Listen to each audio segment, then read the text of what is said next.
Channel को subscribe कर video को लाइक कमेंट शेयर करना ना भूलें।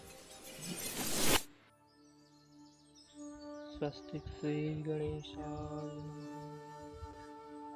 वक्रतुंड महाकाय कोटिसूर्य समप्रभ निर्विघ्नं कुरु मे देव सर्वकार्येषु सर्वदा। जयन्ती मंगलाकाली भद्रकाली कपालिनी दुर्गा क्षमा शिवा धात्री स्वाहा स्वधा नमोस्तुते।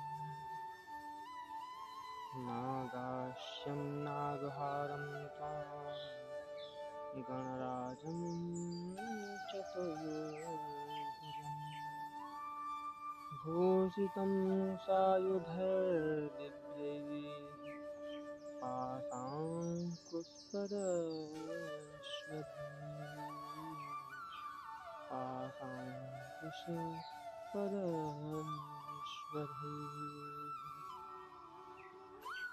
मनोजवं मारुततुल्यवेगं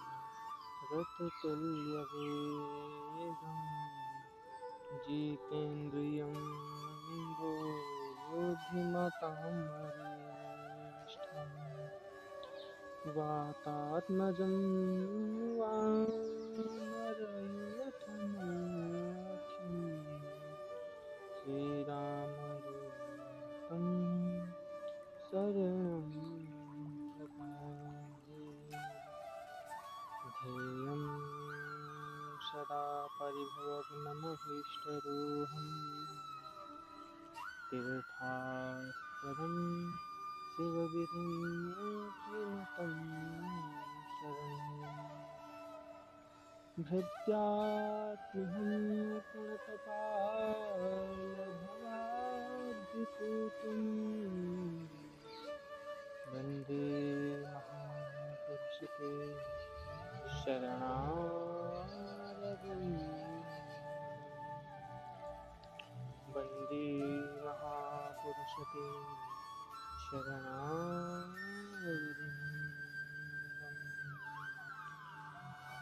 जय जय श्री राधे द्वारिकाधीश की जय। आज कथा का दूसरा सत्र प्रारंभ हो रहा है। भगवान के 24 अवतारों में से भगवान का यह दूसरा अवतार है। भगवान हिरण्याक्ष को मारकर पृथ्वी को ले गए। लोभ रूपी हिरण्याक्ष को तो भगवान ने मार दिया, लेकिन अब पृथ्वी के मन में अभिमान हो गया। भगवान ने कहा, हिरण्याक्ष को तो मार दिया, लेकिन पृथ्वी के मन में जो अभिमान है अब उसका भी उद्धार करना होगा।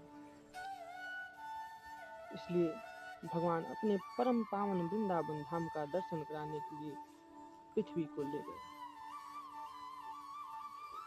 वृंदावन को देख करके पृथ्वी के मन में बड़ा आश्चर्य हुआ। बोली, ये क्या है? भगवान बोले कि ये मेरा वृंदावन धाम है। पृथ्वी ने कहा, वृंदावन? अरे, जब मैं ही आप पूरे समुद्र में डूब गई थी और मैं तो इस तरह आपकी डार पे बैठी हुई हूँ, तो मेरे बिना ये वृंदावन कहाँ से आया? बोली, ये पृथ्वी से अलग है देवी। सारी दुनिया का प्रलय होता है, मेरे घर का नहीं, मेरे धाम का प्रलय नहीं होता। पृथ्वी का सारा अभिमान नष्ट हुआ और भगवान ने पृथ्वी की स्थापना कर दी। मैत्रेय मुनि कहते हैं, विदुर,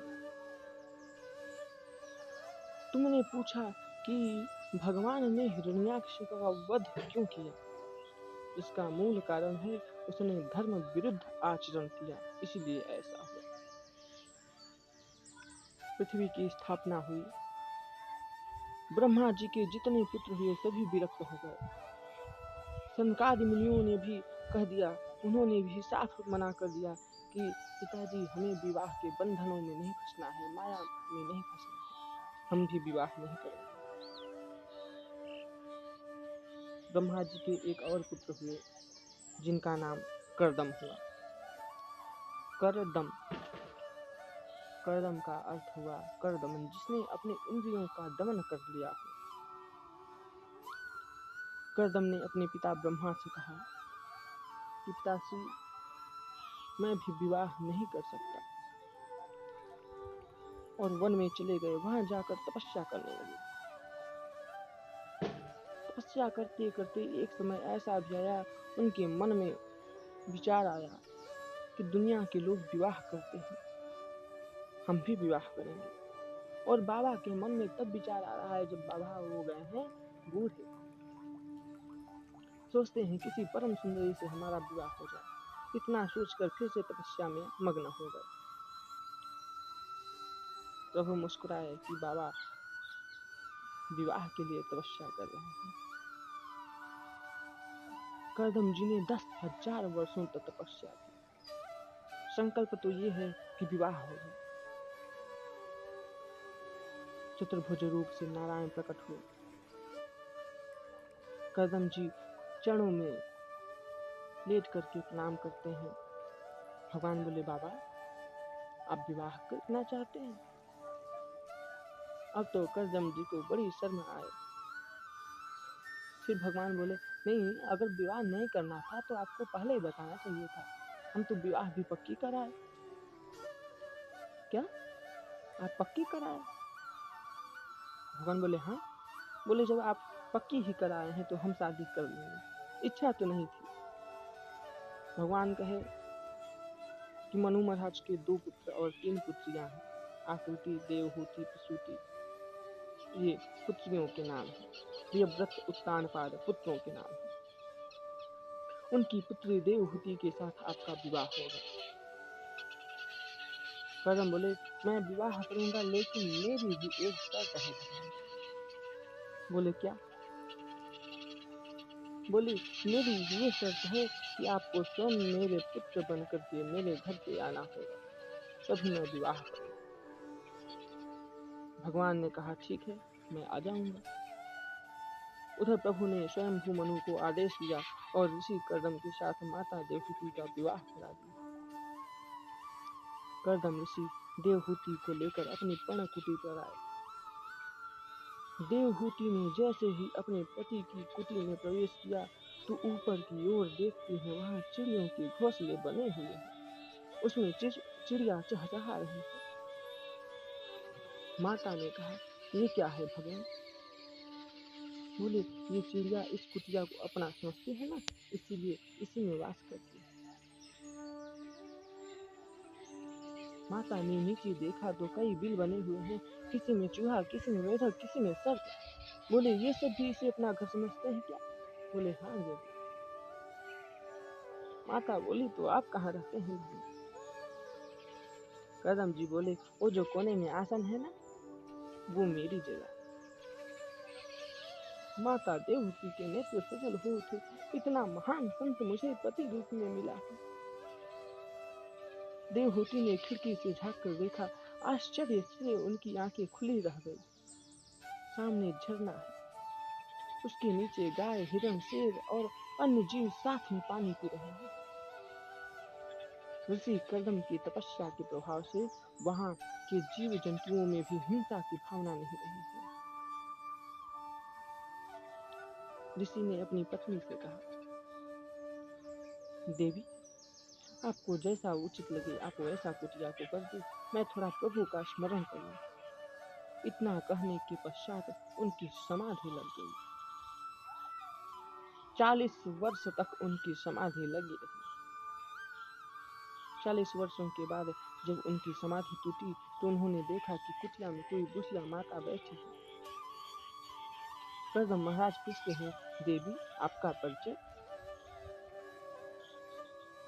देवहूति ने सोचा कि क्या मेरे पतिदेव तो मुझसे ही मेरा परिचय पूछ रहे हैं। बोली, याद कीजिए, 40 वर्ष पूर्व एक राजा आए थे, अपनी बेटी का विवाह आपसे किया था। बोले हाँ, अरे हाँ, याद आया। तो क्या आप वही हो क्या? देवकी बोली, जी, मैं ही आपकी धर्मपत्नी हूँ। ऋषि कर्दम बड़े प्रसन्न हुए। 40 वर्ष बीत गए देवी, आप क्या खाती थी, क्या करती थी? आपको अपने पिता के घर चले जाना चाहिए था। माता बोली,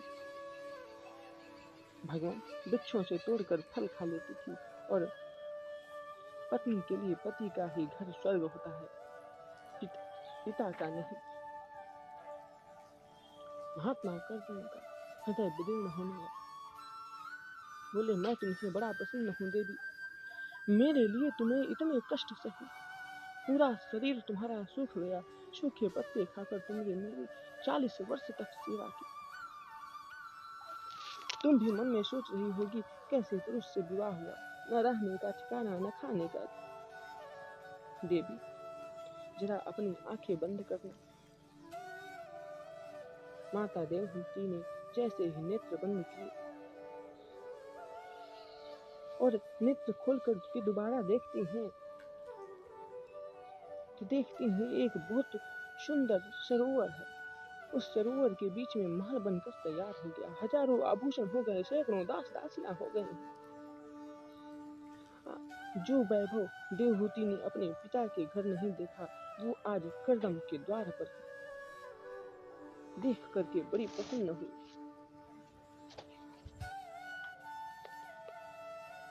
कर्दम ने देवहूति का हाथ पकड़कर जैसे ही सरोवर में डुबकी लगाई,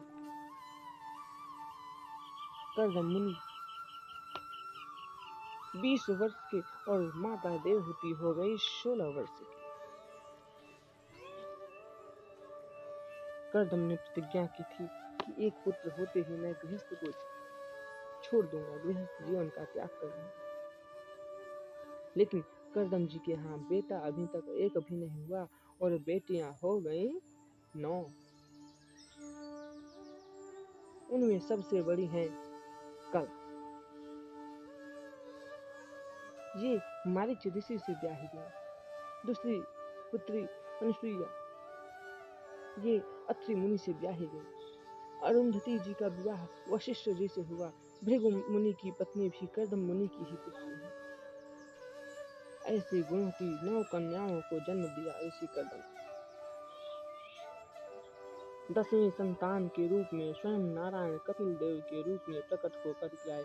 बोलिए कपिल देव महाराज की जय।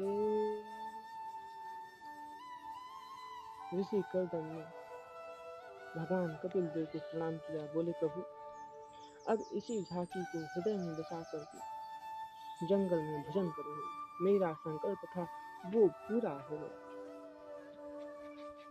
पत्नी से बोले, तुम जानो, तुम्हारा बेटा जाने, और वन की ओर चले गए। कर्दम वन में एकांत जगह जाकर कपिल के स्वरूप का चिंतन कर समाधि में बैठ गए। देवहूति ने मन में सोचा, मेरे घर तो स्वयं भगवान आए हैं। पता चला तो कर्दम की 9 पुत्रियां वहां आ गई। आज माता ने नन्हे से कपिल को स्नान कराया, अपने हाथ से वस्त्र पहनाए, चंदन लगाया, माला पहनाई, और एक छोटी सी व्यास गद्दी बनाई और उस पर बैठा दिया। कपिल ने कहा, माता, ये क्या कर रही हैं आप? माता अपने पुत्र का पूजन कर रही है।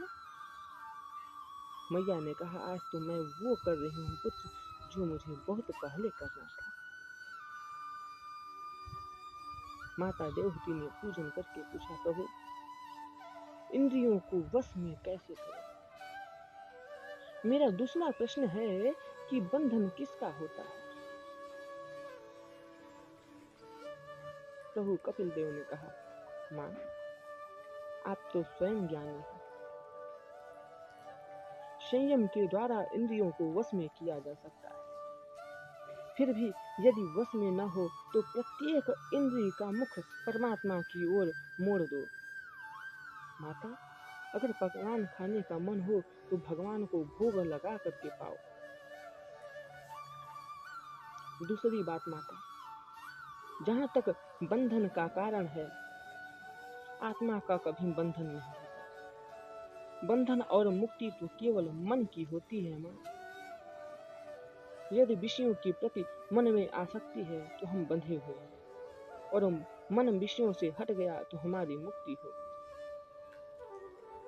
इसलिए मन को विषयों से अनासक्त बनाओ। मन को अनासक्त बनाने का पहला तरीका है सत्संग।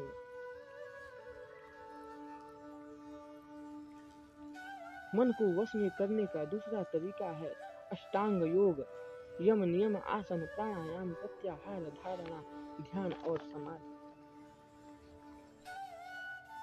भगवान का हंसी से परिपूर्ण मुखारविंद का चिंतन करें, क्योंकि शोक रूपी सागर में डूबा हुआ जो मनुष्य है, उसे शोक सागर से निकालकर आनंद के समुद्र में पहुंचाने की ताकत केवल परमात्मा की हंसी में है।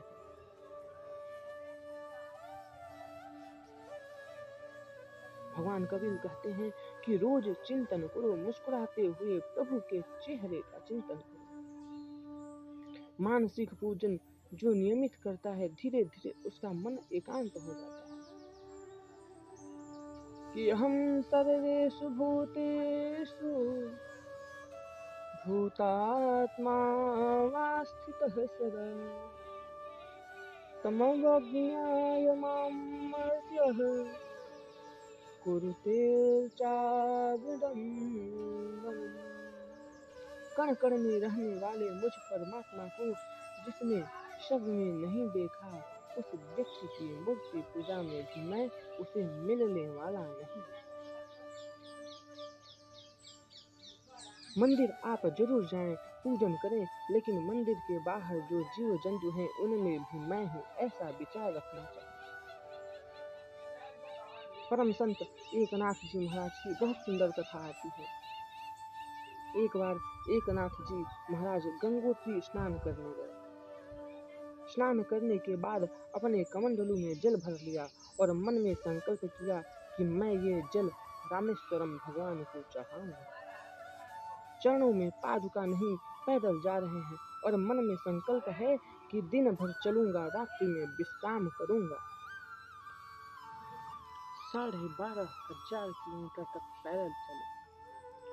गंगोत्री से यमुनोत्री, केदारनाथ, बद्रीनाथ, हरिद्वार, वृंदावन पुष्कर घूमते घूमते 6 महीने में रामेश्वर मंदिर के पास पहुंचे। इतने में संत एकनाथ ने देखा कि जंगल में एक गधा तड़प रहा है।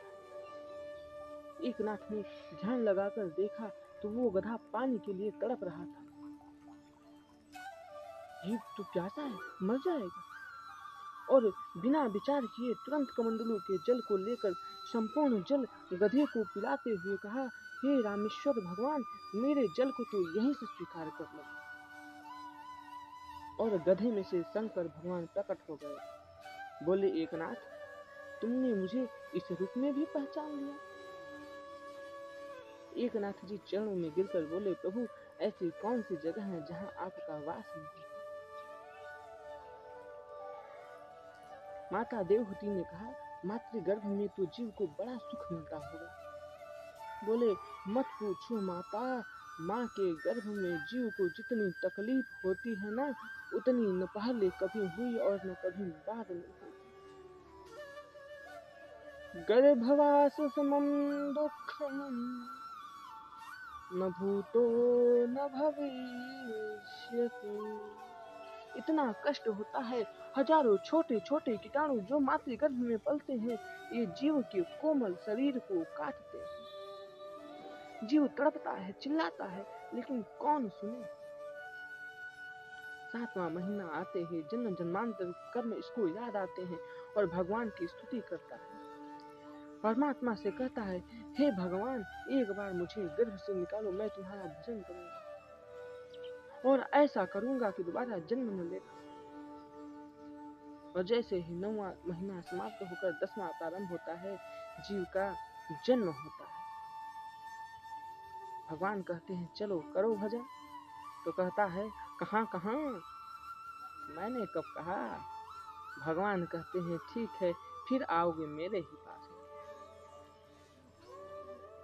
माता गर्भ में भी सुख नहीं। माता ने कहा, बड़ा अच्छा हुआ, गर्भ में बड़ी तकलीफ थी, बाहर आ गया, सुख मिलेगा।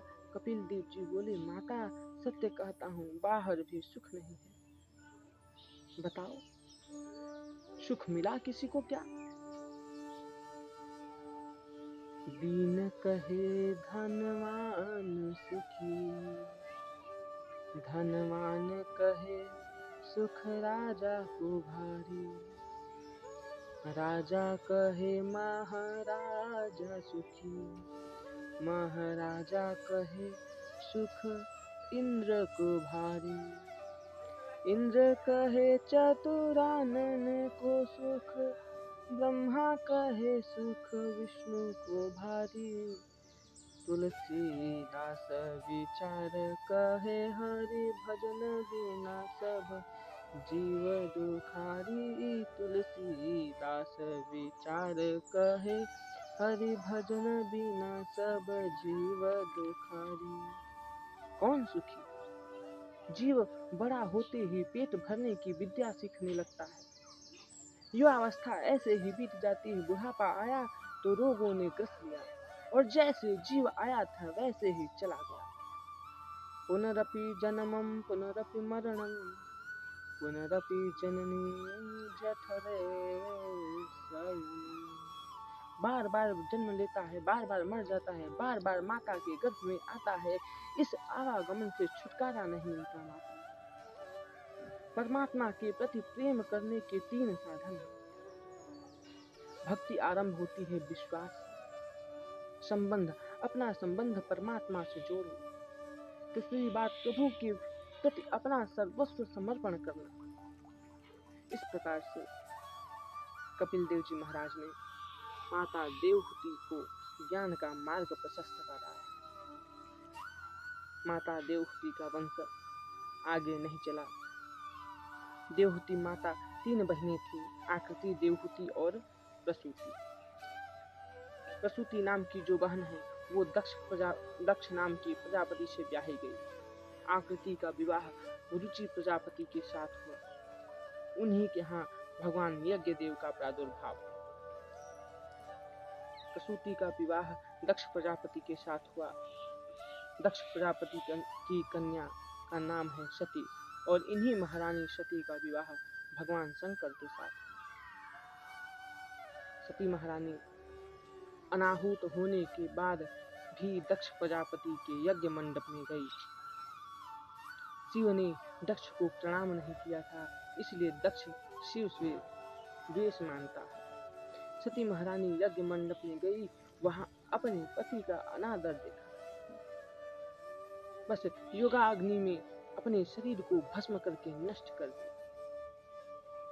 भगवान शंकर के गणों ने यज्ञ को विध्वंस करना चाहा, लेकिन यज्ञ के आचार्य भृगु ने अभिमंत्रित जल से उन सबको भगा दिया। सती के जाने का समाचार भगवान शिव को मिला। अपनी जटा को उखाड़ करके जमीन पर पटक दिया। उससे वीरभद्र नाम का वीर उत्पन्न हुआ। बोलिए वीरभद्र भगवान की जय। वीरभद्र ने आकर यज्ञ का विध्वंस किया। दक्ष को पकड़कर उसका सिर धड़ से अलग कर दिया। देवताओं ने भगवान शंकर से प्रार्थना की। भगवान शिव जी पधारे और दक्ष प्रजापति को बकरे का मुख लगा दिया। भृगु आदि ऋषियों को भी दंडित किया और यज्ञ में जैसे ही अंतिम आहुति डाली, यज्ञ में साक्षात नारायण प्रकट हो गए। शंकर जी नारायण की स्तुति करके सती के देह को लेकर चले। जहां जहां माता सती के शरीर के अंग प्रत्यंग गिरते चले गए, उसी जगह एक एक प्रकार की योगिनी पीठ बन गई, जिसे हम शक्ति पीठ के नाम से जानने लगे। स्वयंभू मनु की 3 कन्याओं के वंश का वर्णन हुआ। स्वयंभू मनु की 3 बेटियों के बाद 2 पुत्र भी हैं, प्रियव्रत और उत्तानपाद। इन्हीं उत्तानपाद राजा की पत्नी है सुनीति, जिनके गर्भ से ध्रुव ने अवतार लिया। जो मेरे प्रभु के परम लाडले भक्त कहा। मैत्रेय मुनि से विदुर जी ने पूछा और सुखदेव जी से परीक्षित महाराज ने कहा, ये प्रसंग हमें सुनाइए महाराज। कि प्रियव्रतोत्तान पादौ शत्रुपापते सुतौ वासुदेवस्य कलया रक्षायां जगतः स्थितौ। प्रियव्रत और उत्तानपाद दो पुत्र हैं। प्रिय यानी अच्छा, व्रत यानी प्रतिज्ञा। अपने जीवन में जिसने सुंदर प्रतिज्ञा की वो प्रियव्रत। उत्तानपाद का मतलब होता है अपने कर्म के द्वारा जिसका पैर समाज में ऊंचा है, प्रतिष्ठित है, उसे उत्तानपाद कहते हैं। इन्हीं उत्तानपाद की पत्नी का नाम है सुनीति। न गृहं गृहमित्याहु गृहिणी गृहमुच्यते। वास्तव में घर को घर नहीं कहते, गृहिणी को ही घर कहते हैं। जिस घर में नारी का आदर होता है वहां देवता निवास करते हैं। राजा उत्तानपाद अपनी पत्नी का बहुत सम्मान करते हैं। उत्तानपाद एक बार सुदूर प्रांत में भ्रमण करने गए और वहां के राजा की पुत्री को देखा जिसका नाम है सुरुचि। सुरुचि के प्रति आकर्षण हो गया। सुरुचि के साथ गंधर्व विधि से विवाह कर दिया। उसे लेकर अपने राज्य में आ गए। उसने घर में प्रवेश करते ही पूछा, ये कौन है? राजा बोले, ये मेरी बड़ी पत्नी है सुनीति। सुरुचि बोली, ये यदि घर में रहेंगी तो मैं यहाँ नहीं रह सकती। राजा उत्तानपाद छोटी पत्नी के प्रति इतने आकर्षित थे कि बड़ी पत्नी को त्याग दिया। सुनीति गर्भवती थी, एक पर्णकुटी में रहने लगी। वहां उसने एक सुंदर पुत्र को जन्म दिया। उस पुत्र का नाम है ध्रुव। होनहार विद्वान के लखत चीकनि पात। माता सुनीति जहाँ कहीं भी सत्संग में जाती नन्हे से बालक ध्रुव को लेकर के जाती। माता सुनीति संतों को प्रणाम करती और ध्रुव से भी कहती, बेटा आप भी प्रणाम करो। जब ध्रुव जी 4 वर्ष के हो गए, एक बार संत ने सुनीति से कहा, बेटी हम तुम्हारी सेवा से बड़े प्रसन्न हैं, वरदान मांगो, क्या चाहिए? सुनीति बोली, क्या मांगूं बाबा? हाँ, अगर वर देना ही है तो सुरुचि की विवाह को 4 वर्ष हो गए होगा, उसका कोई संतान नहीं हुआ। आप आशीर्वाद दें कि उसको भी पुत्र हो जाए। बेटी, जिस रानी की वजह से राजा ने तुम्हारे जैसी साध्वी का अपमान किया, उस नारी के पुत्र की कामना करती है। जरूर होगा उसे पुत्र, क्योंकि तुमने कहा है बेटी। एकदा सुरुचे पुत्रं समारोप्य लालयन् उत्तमं नारुरुक्षन्तं ध्रुवं राजा घ्नन्दत। एक दिन अपनी पत्नी सुरुचि के पुत्र को गोद में लेकर राजा उत्तानपाद बैठे थे। जैसे ही ध्रुव जी पिता की गोद में चढ़ने को तैयार हुए, छोटी माता ने डांट लगा, दूर रहो, इस मंच पर बैठने का अधिकार तुम्हें नहीं। नन्हे से ध्रुव ने पूछा, क्यों? क्या ये मेरे पिता नहीं है?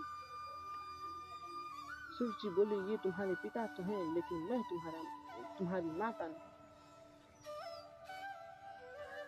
कि बालोषि बत्नात्मान मन्यस्त्री गर्भ संभृतम् नूनं वेद भगवान यस्य दुर्लभेऽर्थे मनोरथः दुर्लभेऽर्थे मनोरथः।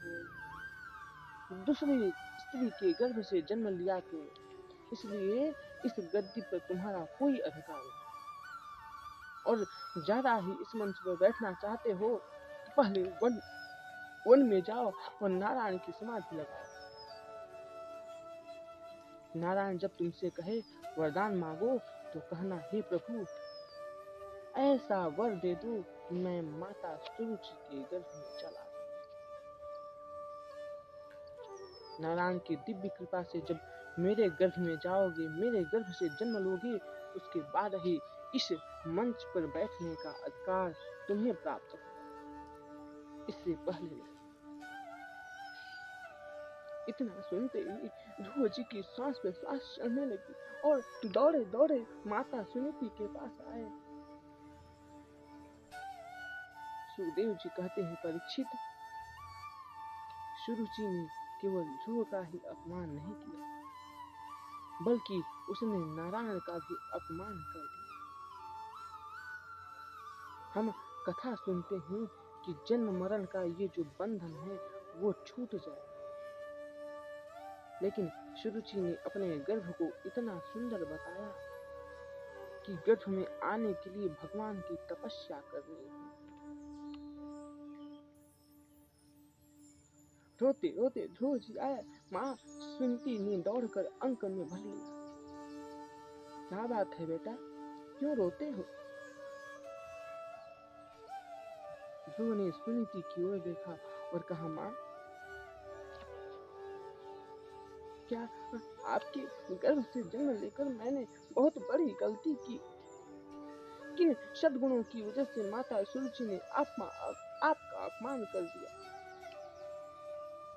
वास्तव में यदि मैं आपका पुत्र हूँ तो माता सुरुचि की एक एक शब्द का बदला लेकर मानूंगा। माता सुनीति ने ध्रुव के मुंह को तुरंत बंद कर दिया। बेटा, कभी किसी प्राणी की अमंगल की कामना मत करो। रे माता सुरुचि ने तो तुम्हें नारायण के चरणों में जाने का मार्ग दिखाया।